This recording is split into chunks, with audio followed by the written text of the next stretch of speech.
De komende tijd zullen de bijen in Akrum op zoek naar bijzondere personen of objecten in de buurt. Om de squalbijen zelfs misschien ook wel een topstick binnen, krijgen ze het al hier een list. Daar kunnen ze bij de start van de actie van het Fries Museum dan ook mooi op de foto. Ja, en wij willen graag dat alle scholen meedoen. Dus dat de scholen in hun omgeving gaan kijken welke topstukken zijn er nou in de omgeving van de school. En we hebben hier de aftrap in Akrum. 2 weken hier in Pommeranten de actie al uitgezet voor alle Friezen. Ja, Friese topstukken, dat is een project waarbij iedereen in Friesland zijn topstukken kan uploaden. Dus wat je ook maar een topstuk vindt.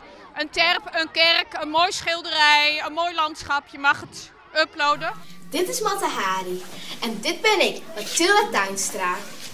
Gewoon bij een haal wat opstuurt. En in Akrum hebben ze ook wel ideeën van topstikken. Maar historische of persoonlijke waarden.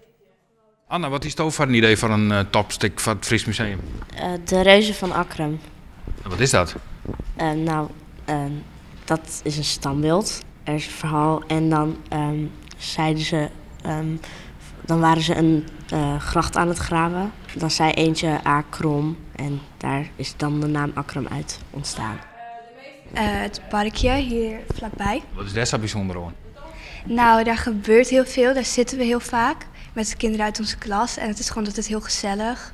En ja. En dat is voor mij persoonlijk wel een topstick. Dus dat wordt dan wel delen in het Fries Museum. Dat zou wel grappig wezen. Ja, eigenlijk wel. Het lespakket wordt naar alle basisscholen in Friesland gestuurd.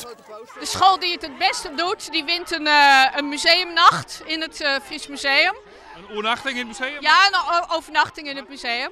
En wat zij upgeload hebben, dat komt ook terug in het nieuwe Fries Museum. Dus dat kunnen ze daar gaan zien.